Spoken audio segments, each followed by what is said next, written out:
Rasakan, Anies makin nyungsep dan terdesak. Menyaksikan Puan dengan AHY bertemu. Beginilah dilema Anies.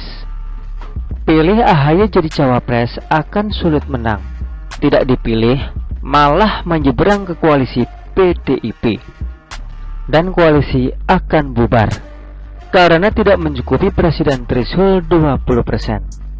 Sampai saat ini, Anies belum juga menemukan sosok yang pantas menurutnya mendampinginya agar bisa memenangkan ajang pilpres ini.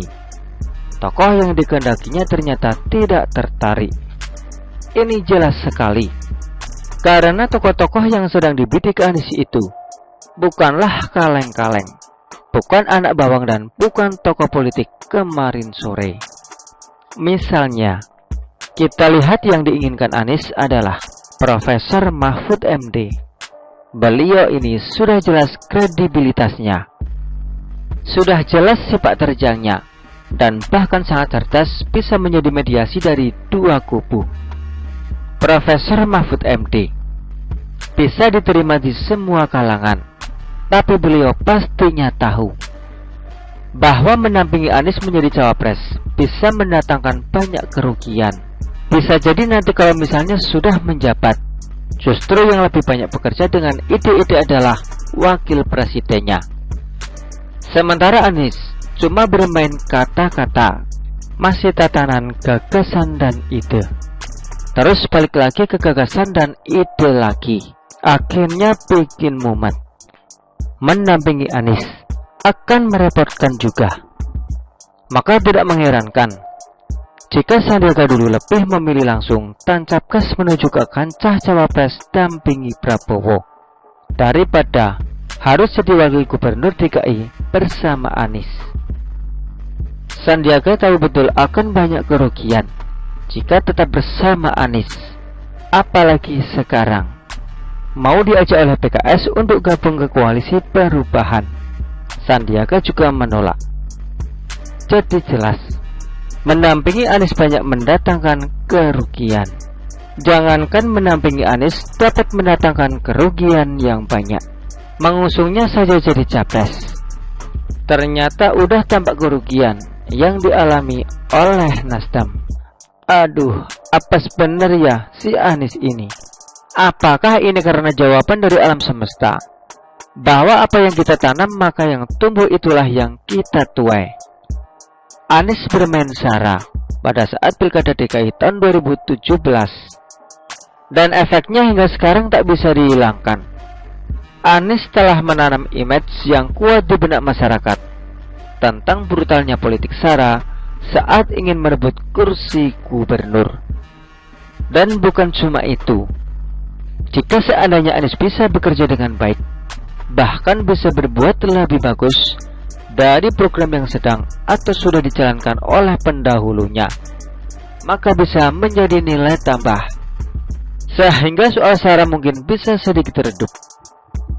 Tetapi selain bermain politik sara atau politik identitas, ternyata Anies juga tidak bisa bekerja.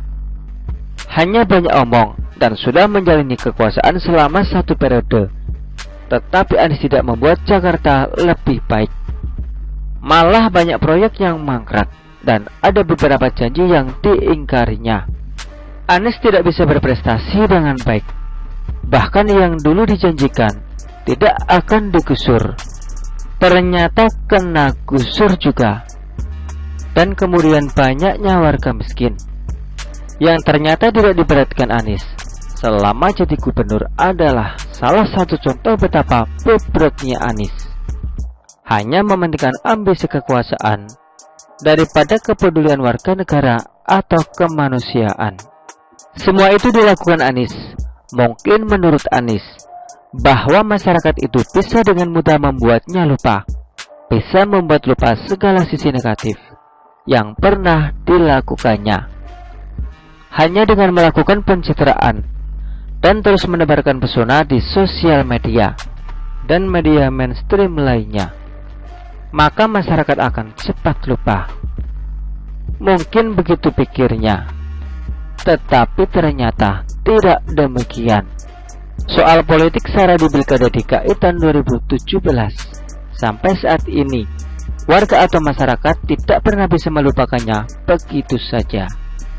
Jadi, Anies yang mendapatkan julukan Bapak Politik Identitas dan juga sudah digambarkan sebagai orang yang tidak bisa kerja dan hanya bisa ngomong doang atau omdo, maka rasa-rasanya sulit sekali untuk mendapatkan apresiasi dari mayoritas rakyat Indonesia. Rakyat Indonesia mayoritas ingin adanya pembangunan yang lancar dan perbaikan di sana-sini, bukan seperti yang disinggung oleh Presiden Jokowi, yang kalau berganti pemimpin seperti pom bensin, dimulai dari nol ya. Nah, Anies katanya akan melakukan perubahan. Kalau cuma omong doang, justru bisa merusak negara. Karena Anies akan kompromi dengan para bandar atau bohir di belakangnya, yang bisa dengan leluasa menggasak uang negara dan sumber daya alam negeri ini. Sangat bahayakan. Dan protes rakyat yang terus berkecamuk, Anies hanya memberinya kata-kata, bukan solusi yang nyata, tapi gagasan-gagasan dan ide-ide yang mengawang-awang tak jelas. Maka ketika AHY mau merapat ke PDIP atau koalisi mendukung Ganjar, maka Anies tidak akan punya daya tawar tinggi. Anies seperti dicekik agar cepat-cepat menjadikan AHY cawapresnya. Kalau tidak, maka AHY lebih baik gabung ke koalisi PDIP. Bisa lebih banyak untungnya daripada gabung di koalisi perubahan yang isinya banyak kelicikan. Atau potensi dikadalin di koalisi perubahan itu lebih besar daripada gabung di koalisi pendukung Ganjar. Disitulah lemahnya posisi Anies. Semua berawal dari kinerja yang buruk di DKI dan juga cara-cara yang digunakan dalam mengejar kekuasaan. Pertemuan AHY dan Puan akan membuat wajah Anies terus murung, dan bahkan JK dan SP pun terus memeras otak untuk menghadapi manuver yang terjadi saat ini. Dan dengar-dengar Surya Paloh akan juga bertemu dengan Megawati, dan akan semakin seru jika Megawati bertemu dengan SBY.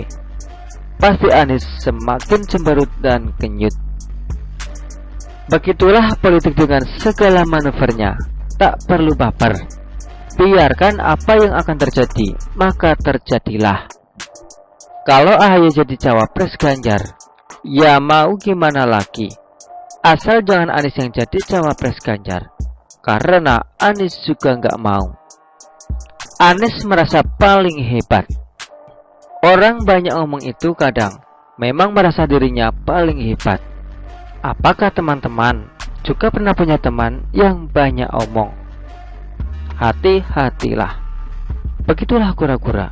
Artikel ini diambil oleh siwa.com dan ditulis oleh Daeng. Bagaimana menurut Anda?